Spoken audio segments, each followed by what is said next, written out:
Hey, moms and dads, don't you just love when your child reminds you about a school project at bedtime the night before it's due? With Skylight Calendar, you can avoid those last minute oops moments. It visually displays your family schedule in one place with different colors for each family member, so you can eliminate those last minute surprises that upset your kids. Skylight Calendar is a Wi-Fi connected digital display that syncs seamlessly with all your calendars and visually showcases your family's schedule on an HD touchscreen. You can manage events, chores, and grocery lists on the go with the free Skylight app. This is a game changer for families like ours. And your happiness is Skylight's happiness. So if in 120 days you are not 100% thrilled, you can return it for a full refund, no questions asked. This is a great Mother's Day gift. And right now, Skylight is offering our listeners $30 off their 15-inch calendars by going to skylightcal.com/calm. Go to skylightcal.com/calm for $30 off your 15-inch calendar. That's skylightcal.com/calm. So picture this. A firefighter shows up at the scene of a fire and he rushes right into the building and starts spraying water. Well, if it's an electrical fire, he just inflamed the situation. That's what a lot of us do in the home. Instead, he's going to get there, assess the situation. What kind of fire is this? And then come up with a plan and act decisively. That's what I want us to learn how to do. Sometimes we show up at the scene of the emotional fire and our anger pours fuel on the fire. And we have anger a lot of times because we're resentful at times toward our kids because we had false expectations of what kids are supposed to do and be like, and false expectations of ourselves. Picture this. I was just talking to a mom who is an ER doctor, and she was like, oh, when I'm in the ER, I can handle everything. When I walk through the door of my home, it's like everything just triggers me. And I was like, hey, in the emergency room late at night when someone gets brought in and they're bleeding, do you say like, you know what? You just bled all over my floor. Right? After all I do for you trying to save your life and you have to bleed, you know what? If you would have worn your seatbelt, you wouldn't be here about to die. But that's kind of our tone that we use as parents at times. So instead, what does the ER doctor do? What does she do? She assesses the situation.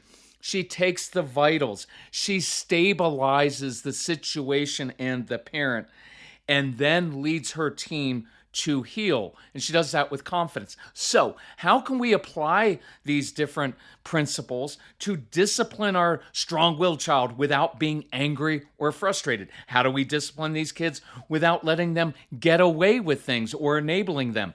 How do we discipline without being anxious or tentative? That is what we're going to discuss on today's episode of the Calm Parenting Podcast. So welcome. This is Kirk Martin, founder of Celebrate Calm. You can find us at celebratecalm.com. Big favor to ask. This is usually where I say, hey, if you need some help, reach out to our son, Casey. Our son, Casey, is getting married next week. And so we're going to be extremely busy. Here's my favor. We have built our entire this mission, because I don't call it, it's not a company, it's not an organization. We're a family. I don't want staff and all this stuff. I want it to be extremely personal. I read every single email that comes through to us, and that is a lot of emails now. And I'm going to ask you a favor, that if you could hold off for the next few weeks from emailing us detailed emails about your family situation, I'll encourage you to do this instead. Binge listen to the podcast. We have like 500 episodes. There's a great one from February called From Authoritarian to Connected Parenting Without Being Too Sweet. It's awesome.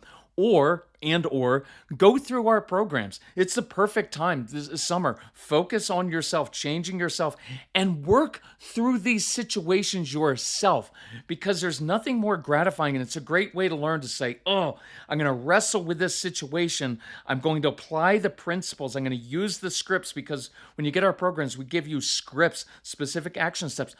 Dig into that and go through it. It will give us space to enjoy our family time in this big moment. And I think it would actually really help many of you to really do that. So thank you for that. One other note. Happy Father's Day to all the dads out there. I appreciate you listening. A couple things for dads. Number one, I want you to know you are irreplaceable in your child's life. Your wife can replace you, your employer can replace you, but you cannot be replaced as a father. You will always be a father to your children, and it has a significant impact. You're not just part of this process, you're a significant part of your child's life. Because think about this, you've seen this before. A child who grows up and who has a good connected relationship with his or her father usually grows up to be confident, resilient, and make really good relationship choices. But if the dad in the home is not connected to the kids, man, that usually leaves a wake of destruction and a lot of times anger and poor relationship decisions. And I'm not doing, there's no guilt or in any of that. There's just, I want you to know you're really important. And so, because when I was a young dad, I came in and just parented like my dad did, right? Fear and intimidation, yelling and screaming. Well, that didn't work with our strong-willed son. So then I just retreated and said, you know what? Nothing I do works. I'm not good at this. I'll just go earn a living. You handle the parenting stuff. Well, that's not good either. I want you to be able to be engaged, and I want to validate the guys here. Look, it's hard being a guy for this reason. There are a lot of reasons, but one of them is this. Nobody taught us how to do this stuff. From the time I was a little boy, even until today, this is what I've been taught as a boy and as a man. Compete and win. I am really good at competing and winning over everything. Not one person in my life ever taught me or gave me tools for handling relationships. What do you do when you have a child, especially a strong-willed child, and dealing with emotions? It's hard. We haven't been trained to do it. It's one of my goals is to give guys really, really practical tools. If you ever get our package, guys, go through the men's program. It is short and sweet, it is concise. I literally tell you exactly what to do I tell you what to do and say with your wife and your kids. And if you just do that, even if you read it off of a script, it'll work a lot better. But thank you for listening. Thank you for being engaged as a dad. And let me know if I can ever help you. But give me a couple weeks. So here's the truth. We all respect people out in the real world who stay cool, calm, decisive under pressure, right? We don't want our platoon captain leading us into battle saying, oh my gosh, they're shooting at us. Nobody's following that guy. We did the firefighter example, an EMT, emergency room doctor. Quarterback, right? You don't want your quarterback coming in to the huddle in the fourth quarter saying, you know what, down by 2 touchdowns, you don't know what route to run, you keep fumbling the ball, let's go score. Nobody's following that quarterback. I want Drew Brees coming into the huddle when we're down in the fourth quarter because the guy's unflappable. He led his team. He led the Saints 36 fourth quarter comeback wins in his career. Why? Because he's unflappable when there's pressure. Patrick Mahomes, 3 times in the Super Bowl, down by 10 points. You may not like him, but you got to respect the guy on the field. Who do you want in a huddle coming in saying, guys, we're down by 10 points. We've got them where we want them. We're going to march down the field, execute our plays, score, get the ball back, and score again.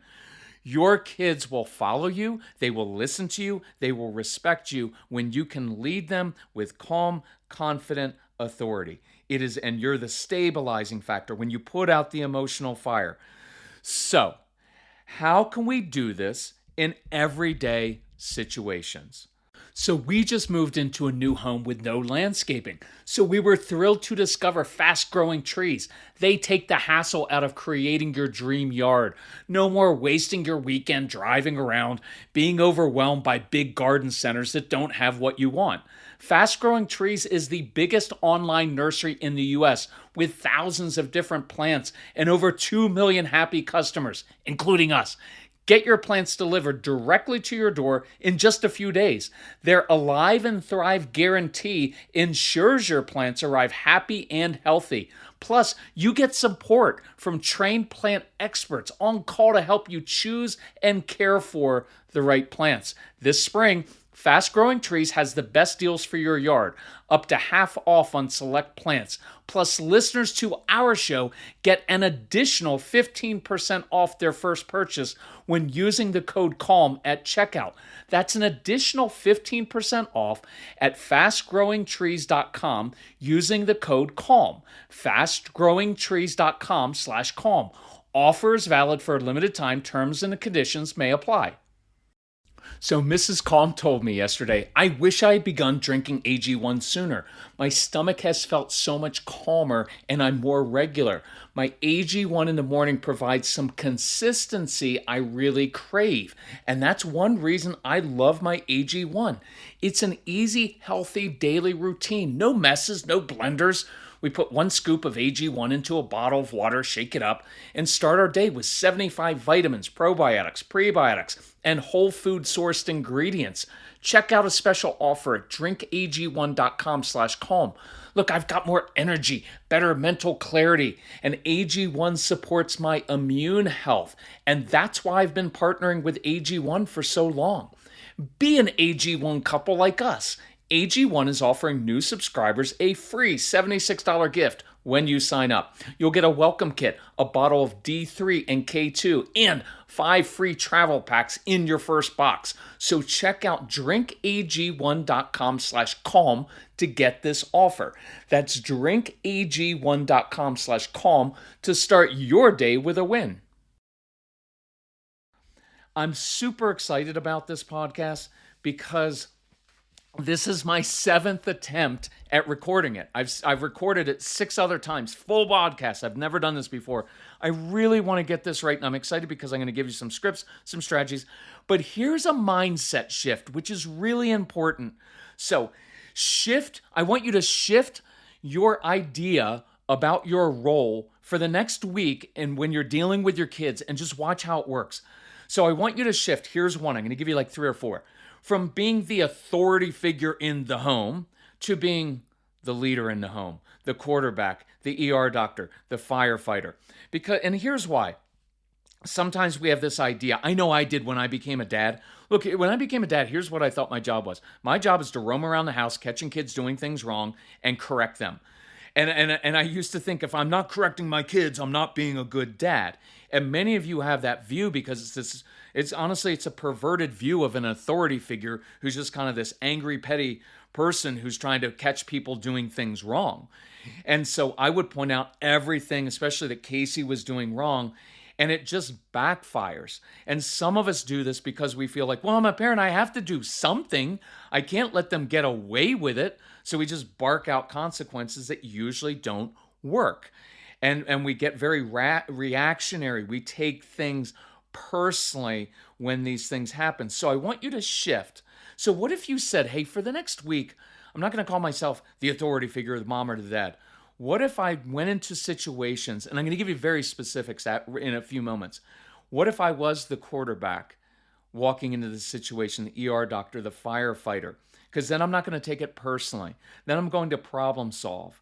And then I'm going to lead. It's a really cool thing. Here's a second mind shift. How about this? Some of us act as cops in our home, right? Like we're always looking for our kids to do something wrong. And if you have a strong-willed child, it's like they're on house arrest because they're in trouble all the time.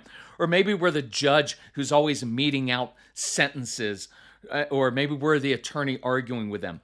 Instead of being that for a week, be a detective. Look, you have strong-willed kids. They're like little enigmas. They're filled with all kinds of these dichotomies, right? Really big heart toward other people, and then venom spews toward you. Can't hear anything or focus when it's something they're not interested in. Oh, but if they're interested, they can hyper-focus for hours. And so I want you to observe them. Because here's what a detective does. Comes in, observes, notices patterns. It's a huge one for these kids. Part of what changed my relationship with Casey was I began to notice patterns. Oh, he always seems frustrated when he's anxious, definitely when he didn't eat. And I would notice patterns, and that helped me to problem solve. Because what does a detective do? He's not trying to lock people up. She is problem solving. Often, actually, I've worked with quite a few detectives that are women, and their sense of seeing patterns and understanding nuances, man, and human nature, oh, it's a really cool thing. I love talking to detectives because, anyway, they have a lot of insight into human nature. Have that insight. Observe, notice patterns and clues, and problem solve. So you go from being the cop or the judge sentencing your child. Instead, you're the detective who problem solves. Here's a really good one. I like this one. Instead of just being the person who's the chief disciplinarian in the home, because that's what I thought my job was. I'm chief disciplinarian in the home. My job is to walk in and just discipline all the time. And sometimes we get in this mode of, well, I've just got to discipline. Instead of being the person who disciplines, be the giver of wisdom. Be the problem solver. So I want to shift from always thinking, oh, I need to come into the situation, I need to hand out some discipline. No, I need to problem solve. Let me give you an idea. Here's how we do it at work. Look, if any of you have employees or younger colleagues at work, if they mess up, look, we're not going to come in with that permissive, oh, it's okay that you didn't follow through and work hard on that. I know it's rough. No, I'm not going to do that. That's too soft. That's making an excuse. But I'm also not walking in, you know what, you totally ruined that project. You're probably going to get fired. That's not good either. But sometimes we do that with our kids. You know, you keep messing up, you're going to lose everything you own, go to your room. And it doesn't even teach them anything. Discipline means to teach. But what if with that employee, that younger colleague at work, I walked in and said, hey, I've seen some of the past projects. You've got a good head on your shoulders. This last project, not up to standards. So do me a favor, grab a notepad, come into my office. We're going to come up with some different strategies. I'm going to show you how to work this in a different way. What am I doing? I'm problem solving. I'm teaching. I'm building confidence. I am showing them a different way to do it. One of my questions I ask myself when I'm disciplining a child is, am I showing or teaching them a different way? And one of the other ones is, am I building a closer, more trusting relationship with my child? Because good discipline should lead to a child changing, having tools to change, and a closer relationship. So watch for the next week. I come into this situation. Look, it's going to happen within hours of you listening to this podcast. That's why I like this. Because it's why I like the new app that we have for the programs. You can literally keep it playing on your phone 24/7 while you're awake. Even if you're not listening to everything, you're hearing the tone. You know what else is cool that happens? Play it, and sometimes your spouse will hear it. And you know it's even cooler when your kids hear it, because they'll be like, what are you listening to? And no, you don't get to listen to this. It's all parenting tricks, which it isn't. And then they're going to want to listen more, and they're going to be like, oh yeah, Mom, Dad, that's how you do it. That never works. This guy's right. Right? And then you can problem solve, and it leads to really cool conversations, or they can listen to Casey's program. But I want you to come into the situation that's going to happen within hours. Instead of reacting and going into discipline mode, go into problem solving mode. And here's a couple other ones. From correcting all the time to connecting, right? Corny, I know, but it's easy to remember. Hey, instead of correcting, what if I just connected with my child right now? I bet it would go better. From me against you, trying to get you to listen to me and do what I want you to do, to me coming alongside you to help you. Instead of instilling fear in my child, I instill wisdom. So, how do we apply this? I'm going to go through 2 common situations in your home and apply this. It's kind of cool. Okay, so here's the first one. Say, this was very common in our home. I would walk into the house, into the room, and I'd hear Casey yelling at my wife. Well, that's a big trigger for me as a guy. So let's go through how we handle this. So personally for me, let's go through how I handled it as in dad mode, and then how would I do it if I were the quarterback or the leader or the firefighter or the ER doctor. So I hear my son yelling at my wife, triggers me. I walk into the room as dad. My body posture is kind of leaning forward. I'm kind of like a little bit of intimidation mode. I'm upset, hands on my hips or arms gesticulating. My voice is getting out of hand, right? And I come in, you know what, Case, how many times do I have to tell you, you don't yell at your mother? And then I would start laying into him. You know what? You never pick up your toys. You're behind on your schoolwork. You didn't cut the grass like I told you to. There was a time at which I would lay into Casey because I was resentful toward him. And the name of this podcast is How to Discipline Your Kids Without Being Angry or Permissive. The anger part is real here, and usually anger comes from resentment. I was resentful toward Casey when he was little because I had a false expectation when I became a dad that I would bark out orders, tell the kids what to do, and they would just do it. And Casey's a strong-willed kid, and he wouldn't. And everything was difficult. Putting your shoes on, going to school, going to bed, eating dinner. Everything was hard, and I was resentful. And if I'm being honest, it's because him being strong-willed, Casey pushing back, caused me to have to dig deep inside myself and work on myself emotionally. That's hard. I'm a guy. I can work hard. I can outwork just about anybody. Work's easy for me. You know what's hard? Digging deep in there and challenging my assumptions about how this is supposed to be and wrestling with, am I letting him get away with things like my dad would have done it this way? Am I letting him get away because this isn't the way it's supposed? That was hard, and I was resentful because Casey brought up all this discomfort, honestly brought up all the immaturity in me. And it has caused me, the beautiful thing, if you can embrace it, is I am a totally different person because we had a strong-willed child. They're an absolute gift if you stop fighting them over everything and start working on your own control issues and are just honest about it and just say, yes, I have control issues. I like things done a certain way. And I have parental anxiety about their future, and I lecture too much and I yell too much. Good. That makes you normal. Now let's get about changing that. So watch that resentment coming up, right? And some of us have, after all I do for you, I cook and I clean and do that. That's your issue. That you got from your parent. Maybe your mom did that. Now you're doing it. Break that generational cycle. It's a subtle form of manipulation. Because I've done so much for you, you owe me to listen to behave. Just watch that. No blame, no guilt. Let's work on that stuff this summer. Then I would begin to escalate. You know what? Keep it up, Case. And I could see the look on his face. His face was all red. He was emotionally gone. But I would lean into it like, keep it up. You know what? You already lost your video games 1 week. You want to make it 2? And the strong-willed child is going to be like, let's just make it 4. Because they're going to call your bluff because they know you can't live that way. Anyway, they know better. And so I would escalate it.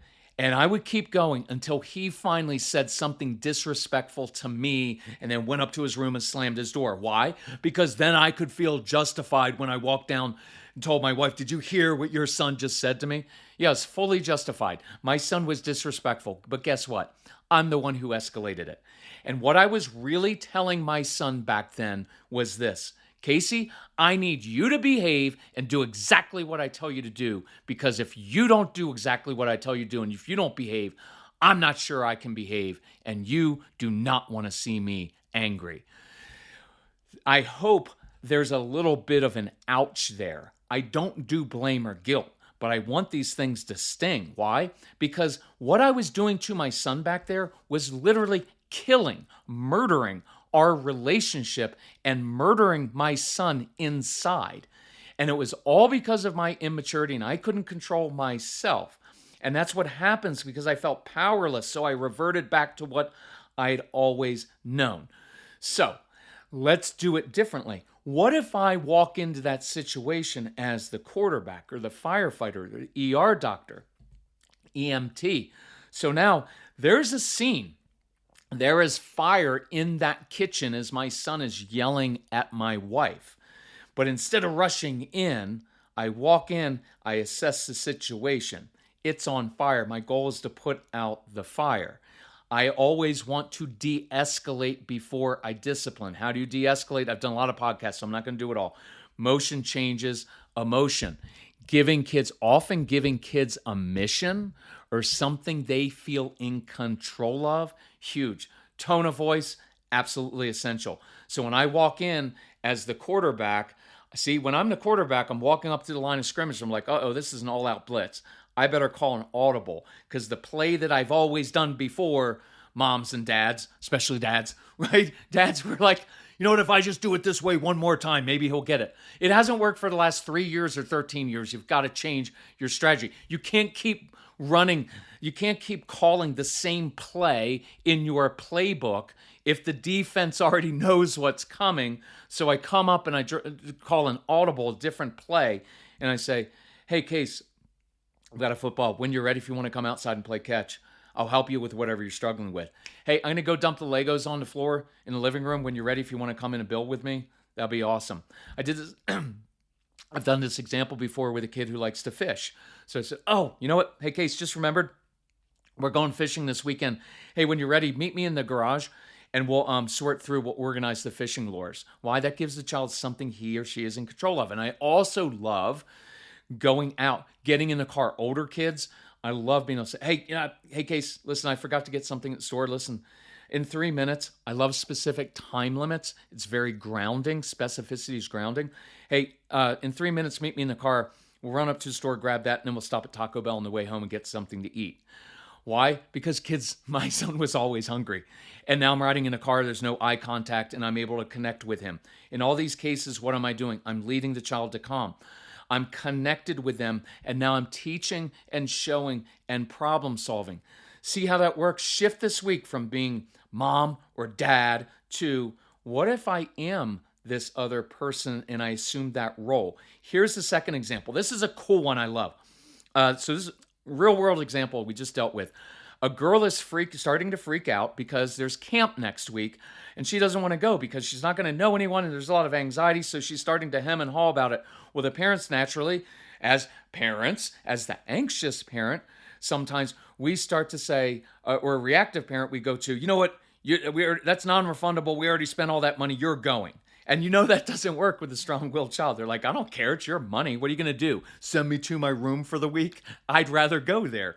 And then the permissive parent is like, well, it's okay. I'll call and see if we can cancel the camp. And then you're giving in. And I don't want to do that either, because the best antidote to anxiety is repeated voluntary exposure to things that make you anxious. So now we try to do all these things. Now your daughter's lashing out at you verbally, calling you names. And now you react to that. You're like, well, that's disrespectful, young lady. Give me your phone. And so what started as some simple anxiety over going to a new place now becomes disrespect and defiance and lost phone.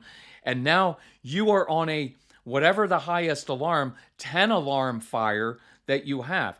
Instead of handling it as we normally do as mom and dad, what if you come in as that ER doctor or that EMT and mom says very confidently, oh, honey, you know what? You should be anxious and nervous about going to that camp. Listen, hey, grab us a snack. I'm going to grab a notepad. Let's list all the different reasons you should want to stay home, that you should not want to go to that camp. I'll even add a few that you probably haven't even thought of. I'll show you. Let's list them all down on a piece of paper. And then here's what's important about this. I'll get to the next part. Intensity sometimes. I was talking to this couple the other night and they were like, oh, well, our therapist had told us, like, no, you just ignore and you don't give them any energy to it. And I was like, well, I don't give energy to tantrums, but that's rational. When it's irrational like this, I was like, no, intensity during this moment. Of course you don't want to go to that camp. See, it's a lot better than, well, honey, I think you'll really enjoy it. I bet you'll meet See, now you're trying to convince them. It doesn't work. The intensity makes kids feel heard, like you really understand. So when I say, hey, I'm going to grab a notepad, got a snack, come over here. Let's start listing down. Yeah, there's all kinds of reasons you shouldn't want to go. That's normal. What you're feeling is normal. Now let's list what is the worst possible outcome that can come from going to camp. List that out.